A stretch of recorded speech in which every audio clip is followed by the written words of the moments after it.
Ah, tigil-tigilan nyo kasi yung pagpapanggap na kayo yung may karapatan na mag-imbestiga.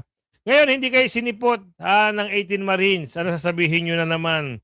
Paano kayo sisiputin? Hindi naman kayo yung chairman at hindi kayo yung Senate President. At pwede ko pong ipakita sa inyo yung kanyang video na sinasabi nga na si Senator Alan Cayetano pa rin ang presidente. Kaya ko po in-address sa kanya ang aking... Senator Cayetano is still the Senate President. Ay, sorry po ha. Senator Cayetano is still the Senate President. Labag sa konstitusyon at alituntunin ng Senado ang nangyaring pagtatalaga ng Senate President pro tempore, Senate Secretary at Sergeant at Arms. Yes.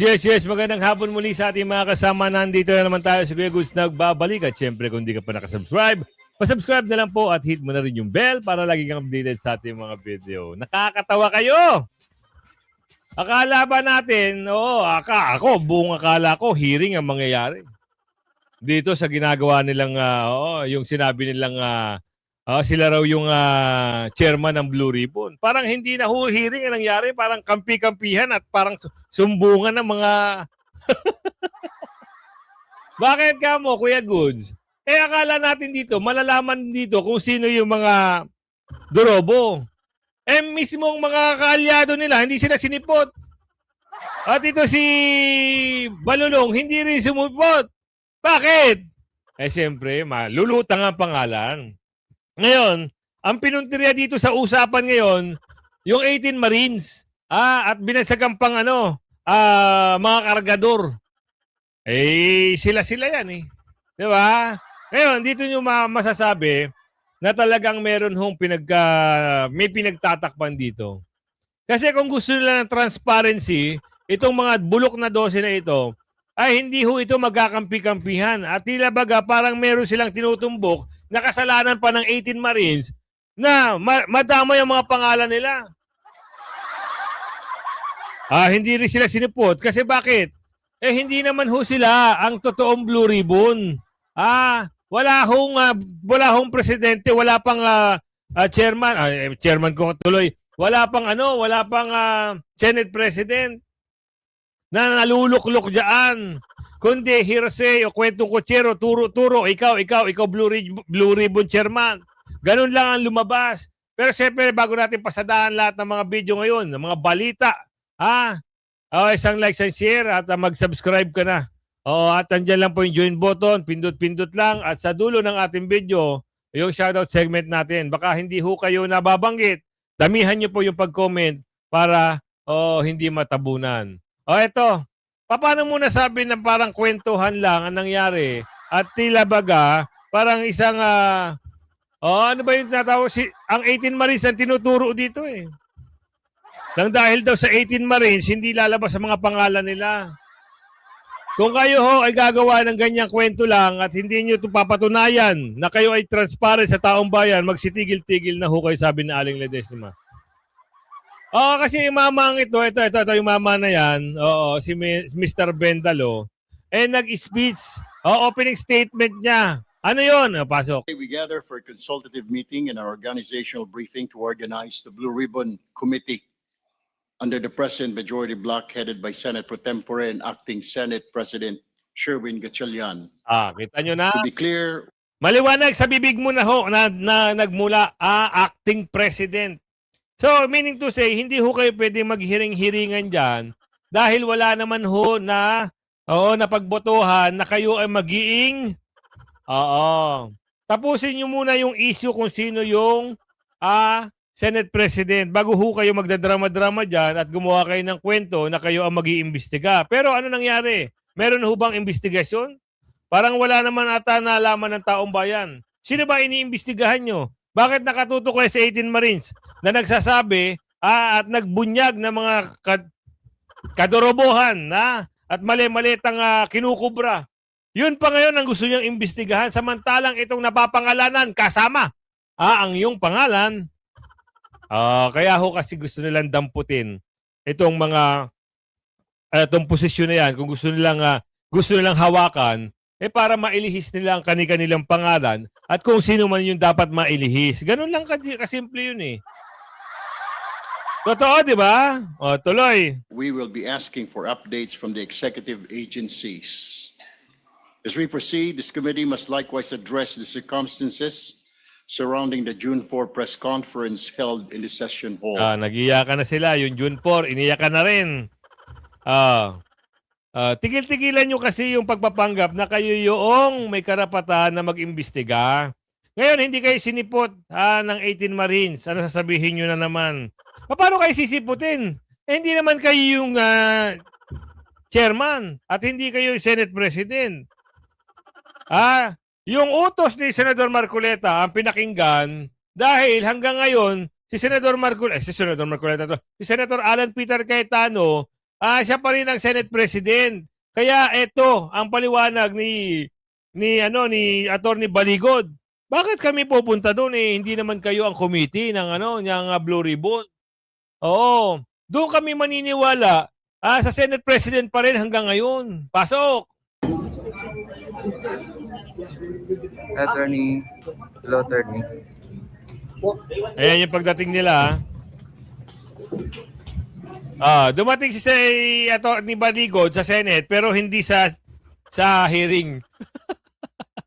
Pumunta siya dyan para dito kay Senator para kay Senator Robin Padilla. Oo, at nagsalita pa sila patungkol dito sa papel na parang pinapa-attend itong 18 Marines pero hindi sila pwedeng umattend kasi nga mamaya yung paliwanag. Tuloy muna natin to.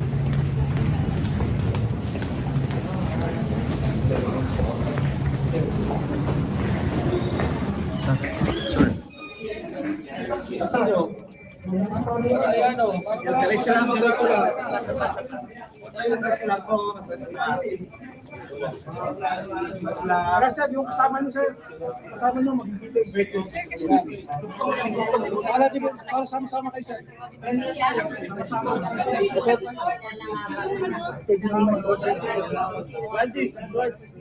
Bago daw sila umalis.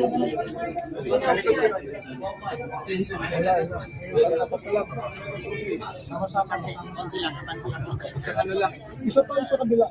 Okay, abanti lang. Abanti lang, lalabas lang.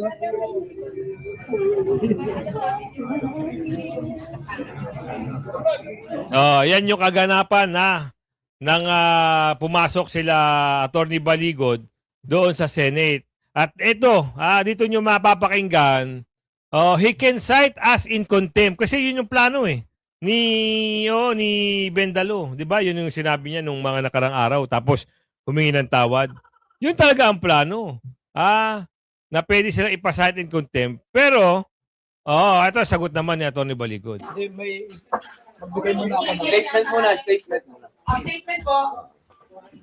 magandang umaga po sa inyong lahat. Naparito po kami sa Senado. Kasama ko ang 18 na dating mga sundalo ng Republika ng Pilipinas sa dalawang kadahilanan. Una po ay gusto kong maklarify ang mga imbitasyon na natanggap namin. Pagkatapos po kasi ng Blue Ribbon Senate Blue Ribbon Committee hearing noong June 4, bandang alas 2:30 po ng hapon, nakatanggap po ako bandang alas 8 ng gabi ng isang imbitasyon na pinapatawag ulit kami sa Senado sa araw na ito, Lunes. Nagka-problema po ako dahil pagkatapos ng June 4 hearing ay nagsiuwian sa kanilang mga probinsya yung ibang mga sundalo at sinamahan din nila yung si Walter Manalansan para sa lamay ng kanyang kapatid na namatay noong umaga ng June 4 din, 2026. Kaya minarapat ko po na sumulat kay Senator Cayetano noong araw din na yon, noong gabing yon, no? So makikita ninyo dito ang in-email ko na sulat, June 4 din ang petsa, humihingi ng guidance kay Senate President Alan Cayetano. At bakit ko po in-address kay Senate President Alan Cayetano ang aking sulat? Despite the fact that some senators are claiming he is no longer the Senate President, I have here a video just 2 days ago na sinasabi ni Senator Erwin Tulfo na ang Senate President pa rin ay si Alan Cayetano. Yun, totoo yun. Sinabi rin niya nung humingi siya ng yung nagsalita siya doon sa Senate na acting lang ito si kahit ngayon, di ba? Nung nag-hearing kanina, acting lang ito si win or lose. Ngayon, sino ba ang susundin ni Atty. Baligod? Kung hindi naman pala silang committee. Dito ako sa Senate President. Kung sino ang Pangulo ng Senado. Doon ako aatin at doon ako haharap.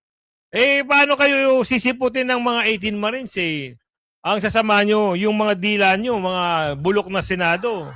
Bulok na senador, yung mga dila nyo, puro pasmado. Diba? Lalong-lalo na si Toplok, yung dalawang Toplok. Pasmado ang dila niyan. Tinawag na kargador yung 18 Brave Marines. Tinatawag na kargador. Wow! Ay, sa susunod, malalaman nyo na kung ano yung boto sa inyo ng taong bayan. Galit na at gigil ang taong bayan. Wala na raw ho kayong papel para maging isang leader sa kahit anong posisyon sa gobyerno. Dahil napatunayan ng taong bayan, pang lang kayo, mag-asawang nag-aaway. Doon lang kayo sa mga nagbabangayang magkapit-bahay, magaling. Pero sa realidad, sa usaping mandarambong, tahimik, at parang nakatahi at nakasiper pa ang mga nguso nyo. Di ba? Ngayon, ano ba pinaglalaban nyo? Bakit kayo naghihiring-hiring dyan? Wala ho kayong inihiring ngayon dyan. Wala ho kayong iniimbestigahan. Kasi yung mga nababanggit ng 18 Marines, parang wala kayong gana imbestigahan. Ang gusto nyo imbestigahan, itong 18 Marines. Para saan? Patiklopin yung nguso o bibig para hindi makapagsabi ng katotohanan. Hindi ho pwede. Andito na ho si Atty. Baligod at Senador Robin Padilla. At bukod dyan, marami pa ho mga senador ang alam at tunay na sinasabi nito mga 18 Marines. Hindi katulad yung dosing bulok. Ginagawa nyo lang gatasan yung taong bayan. Tapos, yung mga dorobo, kakampi-kampihan nyo pa, sabi ni Aling Ledesma. At pwede ko pong ipakita sa inyo yung kanyang video na sinasabi nga na si Senator Alan Cayetano pa rin ang presidente. Kaya ko po in-address sa kanya ang ating... Senator Cayetano is still the Senate President. Ay, sorry po ha. Senator Cayetano is still the Senate President. Maliwanag Still the Senate President. Bakit nagdadrama kayo dyan at magpapaimbestiga? Illegal yan kung kayo ay gumagawa lang ng eksena. Ang tawag dyan, illegal. Para saan? Para patigilin nga itong 18 Marines sa pagsisiwalat ng katotohanan. Because we don't have 13. It's against the law naman, di ba? For all the committees. Simula po sa pro tempore, we cannot touch the Senate presidency because we don't have 13. Is what the law says. Aminado ka naman pala Buko na kayo, bukayo na kayo ngayon. Diba? Kaya kayo nandyan para maprotektahan yung maletagang. Naglilitis kayo kuno. Papatawag nyo yung 18 Marines. Tapos, ang mangyayari, sabi ni Aling Marie sa panaginip niya, baka ngayon, parang suhula, bigyan nyo na naman ng panibagong script. Hindi ho yan babaligtad. Yung 18 Marines ho yan, hindi ho bayad yan. Prinsipyo kanilang pinaglalaban.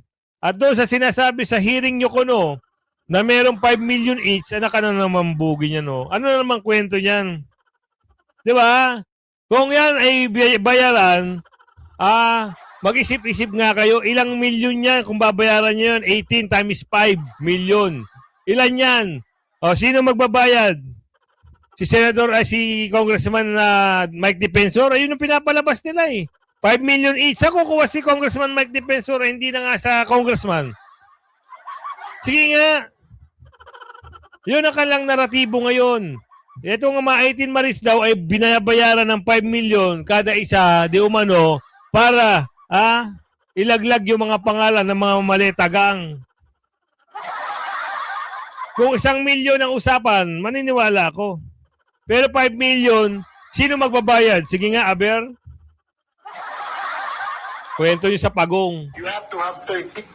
Dahil po sa pahayag din ni Senator Erwin Tulfo na yan, na si Senate President Alan Cayetano pa rin, ang Senate President. Yan. So I address my letter to Senator Alan Cayetano.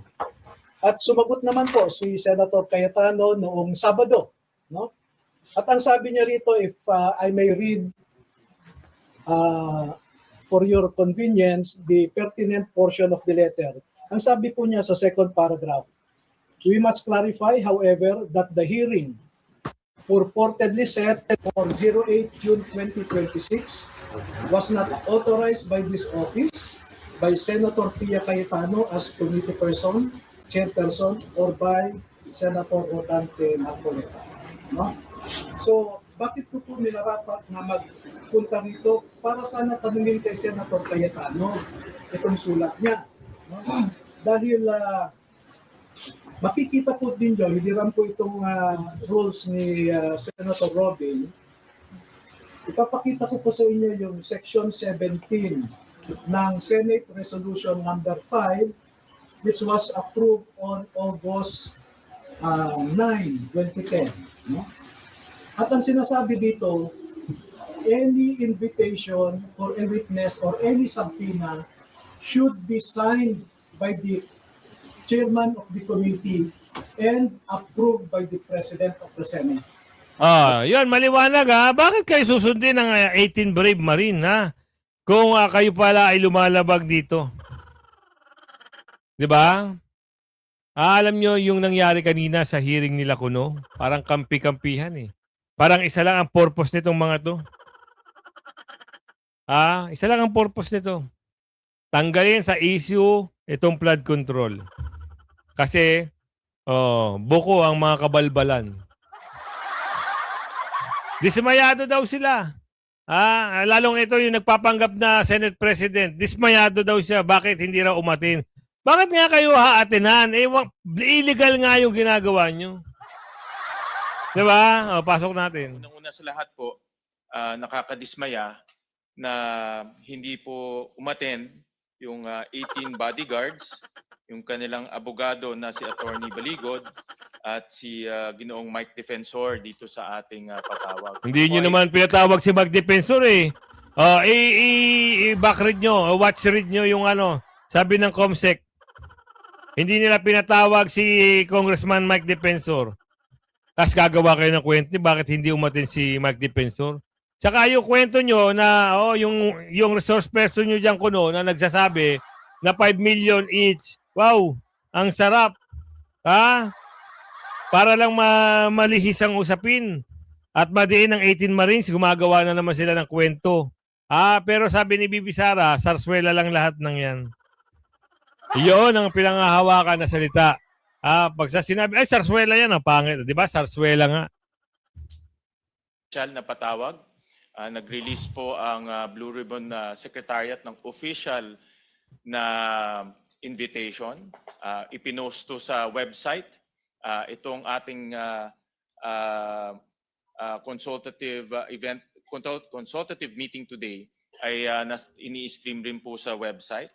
At makikita ho natin na kahit magngangaw-ngaw ho kayo dyan, hindi ho kayo sisiputin.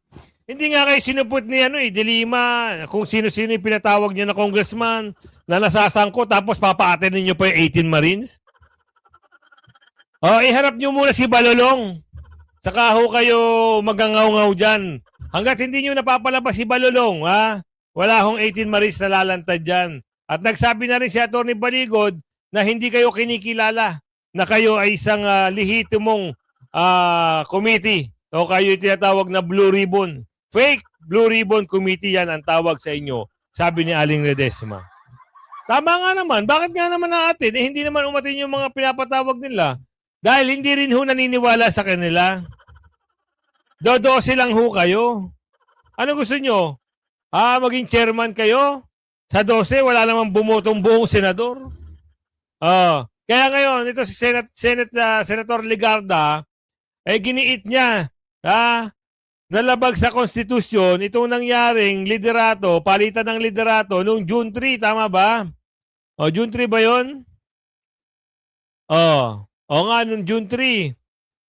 Paano hindi ay minamadali yung pagpapalit ng liderato kahit wala namang botohan nangyari.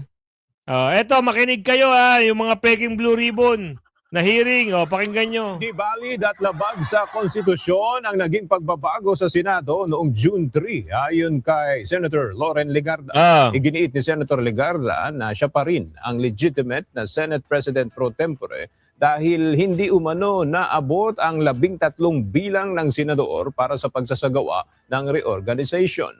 Giit pa niya, hindi maaring gamiting batayan ang kasong Avellino versus Cuenco dahil isinailalim ito sa 1935 Constitution at hindi sa kasalukuyang 1987 Constitution. Labag sa konstitusyon at alituntunin ng Senado ang nangyaring pagtatalaga ng Senate President pro tempore, Senate Secretary at Sergeant at Arms dahil 12 senador lamang ang nasa plenaryo na bumoto. Kulang ng 1 boto para masabing mayorya ng lahat ng miyembro ng Senado ang bumoto para sa pagbabago ng liderato. Samantala, ipinahayag ni Senator Sherwin Gatchalian na iginagalang niya ang posisyon ni Senator Legarda, ngunit may matibay ding suporta ang kanilang panig mula sa legal experts at mga... Ang bulok na 12 ay nagpapaliwanag, meron daw silang pinangahawakan. Ayan na yung integrated bar. Pumapanig daw sa kanila. Kwento nyo yan eh. Paano naman yung totoong kwento?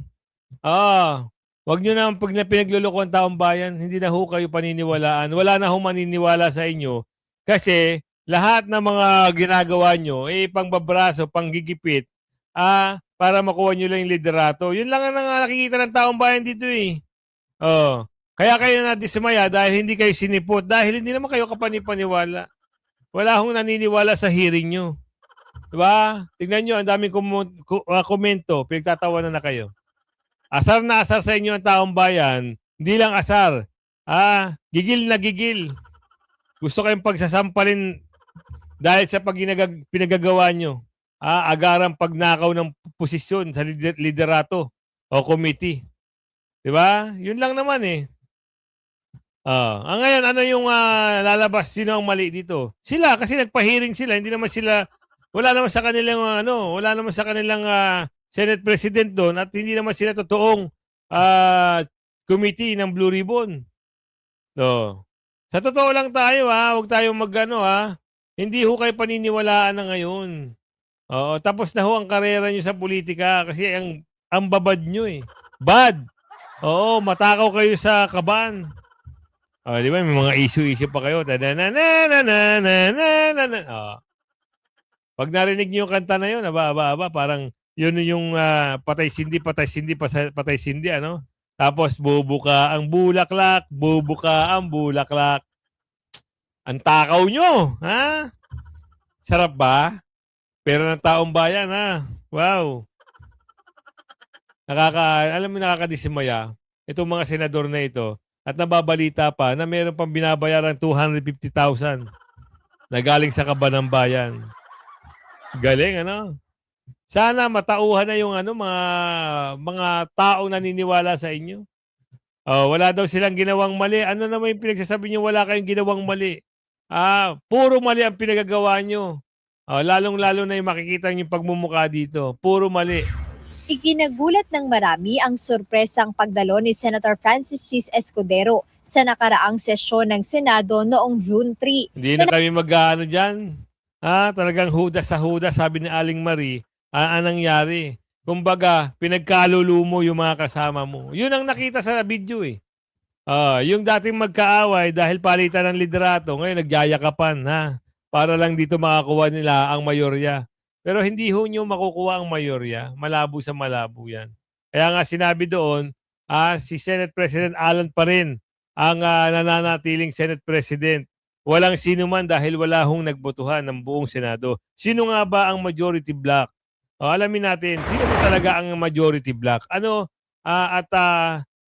Kanino tayo dapat maniwala sa mga hearing na yan? Kasi yung hearing kanina, nakita natin na yun ay parang laban, parang binabatikos nila ang 18 Marines.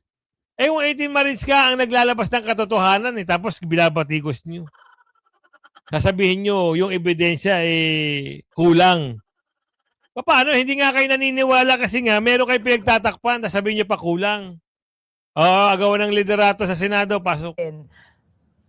Oo nga po, so sobrang gulo nga po yung sa Senate kasi currently there are two Senate factions who are fighting it out kung sino talaga yung tunay na Senate leader. Pero yung maganda pong ma-take note talaga ng public doon actually kasi sa media, pati sa social media kung makikita po ninyo, laging sinasabi yung quorum issue lang. But there's actually another issue doon which is yung number of vote requirement pag election of officers. Kasi magkaibang provision po yun eh.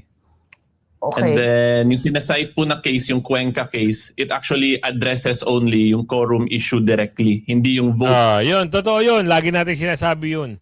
Yung inaangkin nila ng liderato, dahil nagka-quorum, inaangkin na yung Senate President. Hindi ho pwede kasi nga wala ho 24, walang buong senador ang bumoto para magkaroon ng Senate President. Tama yung paliwanag ni attorney dito. Voting requirement voting talaga. requirements. Apo. Oo. Dapat constitutional, ang tawag nila, yung term nila, it's constitutional majority, di po ba, Attorney Abayon? Yes. Yung sa 1935 Constitution po kasi and under the 1987 Constitution, same yung nakalagay doon as to the quorum requirement na majority of each house. However, as to the election of officers, iba po yung nakalagay sa 1987, yung current constitution natin. So nakalagay talaga doon majority vote of all its respective members. In the 1930 Of all respective members, hindi 12. Ngayon, bakit ngayon nagpapatawag kayo ng hearing hindi naman ho kayo? Hindi naman ho kayo yung pinaka dapat paniwalaan.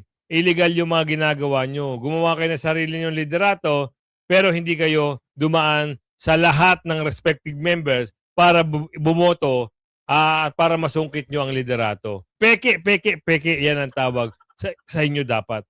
So ngayon, ito, pumalag na ang empleyado ng Senado. Ano kaya yung pumalag dito? Alamin nga natin dito kay Attorney Operario. Sa gitna ng mga ingay dito sa Senado ukol sa mga investigasyon ng Blue Ribbon Committee, yung mga kudeta, pagpapalit ng mga liderato, may isang balita na hindi halos napuna ng karamihan dahil hindi rin ito binigyan ng mapansin masyado ng mainstream media. Ito ay ang opisyal na pahayag ng Senado. Hindi po yung Senado ng mga senador, kundi yung samahan ng mga empleyadong nagkakaisa sa adikain ng demokratikong organisasyon. Ito po ang Employees Union ng mga empleyado dyan sa Senado. At dito sa pahayag nila ay kinundinan nila ang tila pambababoy sa mga empleyado, yung pagbatikos sa kanila, pananakot na sila ay mga kakasuhan, ang pagtawag ng mga kung ano-ano sa kanila at matatandaan ninyo itong si Erwin Tulfo pa nga ay tinawag ng mga gunggong ang empleyado ng mga Senado.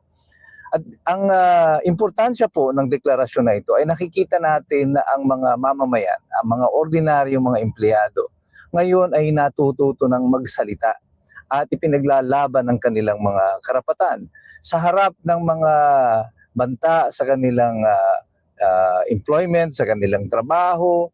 At sa kaguluhan na yan sa Senado, sila ang naiipit dito. At wala naman talaga silang political color dapat. Ako po ay naging empleyado rin ng Senado sa panahon ni Senator Raul Roco. At 3 kudeta ang nasaksihan ko dyan sa Senado. Pero ang lahat ng iyon ay naayos or naisakatuparan ang mga kudeta nito ng maayos, ng in a gentlemanly manner, in a statesman-like fashion. At wala pong ganitong klase ng mga bastusan o kababuyan na naganap dito sa Senado. Sa panahon lamang po na ito nangyari yan. Alam niyo yung pagkakaiba sa mga kudeta noon sa Senado at sa kudeta ngayon na nangyayari dito sa Senado natin sa kasalukuyan. Noon, ang mga usapin at ang mga kudeta sa Senado, ang nagdidesisyon yan ay ang mga senador lang. hindi po nakikialam ang Malacanang dito. Pero ngayon, kitang-kita nyo na halos hindi na ikinahihiya nitong mga senador na ito na sila ay ginagawang utusan lamang ng nasa Malacanang. Na sila ay parang mga lakis lang, ibig sabihin mga amboy, yung mga atsoy lang, mga aid, mga alalay, mga dakilang julalay na lang sila ng mga taga Malacanang. Yun. Ngayon, eto. Total naman nakapanood kayo ng hearing. Ano ho yung masasabi nyo? Ano yung pananaw nyo dyan sa nangyaring hearing na yan? Diba? Ako parang ano lang parang kunwari sila nag-hearing pero ang gusto lang nilang patunayan ang 18 Marines ang kanilang didikdikin dito. Wala nang iba. Ganun lang yun kaso nga lang nabigo din sila at sinabi nila yung 18 Marines daw nasa loob ng bahay, loob ng opisina ng Senador Robin. At na doon lang ang nakikinig. Ano naman pakialam nyo kung nasa opisina ng Senator Robin? Hindi Ano lang, maging ano lang tayo. Sino ba maninindigan para sa tama? Sino ba yung napapangalan sa mali-maleta? Di ba? Kung itong mga bulok na 12 na to ay naninindigan para doon sa mga maletagang, ito hong 18 Marines naninindigan para sa tama at transparency. Yan. Yan, kung umabot ka sa video natin yan, syempre, paki-like and share naman ang ating video, ang aking paglalambing dyan. Tumawa pa siya. Aking paglalambing like and share ang video. At si Mang Banat, baka mapadaan sa video nyo, sa wall nyo, suportahan nyo ho ang bata. Dahil magaling ang kanilang magaling ang kanyang banat Pinupunti rin si Tatay Digong, si Senator Bato, si Sara Duterte. Ang nakapagtataka kasi diyan kung bakit hindi na iimbestigahan ng ombudsman ang putang inang bangag na presidente na yan. Yan, kita nyo. Magaling ang bumanat Yan ang kanyang channel Channel niya, ito si Mang Banat. Ulitin natin Kung ano na ba ang ginagawa. Ito ang channel niya, Mang Banat. Subscribe nyo magaling. Pwedeng bumanat ito sa mga nagmumura kay BP Sara. Ayan like and share nyo. Panoorin nyo si Mang Banat. Suportahan natin. At siyempre, yung shoutout segment natin, hindi magtatapos hanggat hindi pa tayo nakakapag-shoutout sa inyo. Shoutout tayo kay, kay, tindin. Shoutout mula kay, Marilu Cruz. Yan, shoutout po sa iyo, Ma'am Marilu Allen Rubia. Lagi siyang nanonood sa Hong Kong. Yan, shoutout po Adoracio Nesconde. Shoutout po. Rapols Jani. Shoutout po sa iyo. Michael Trasal. Shoutout po. Candy Labrador. Shoutout po sa inyo. Carlito Bacaspar. Shoutout po. Jojo Mabini. Shoutout po sa iyo. Rowena Ota. Shoutout po.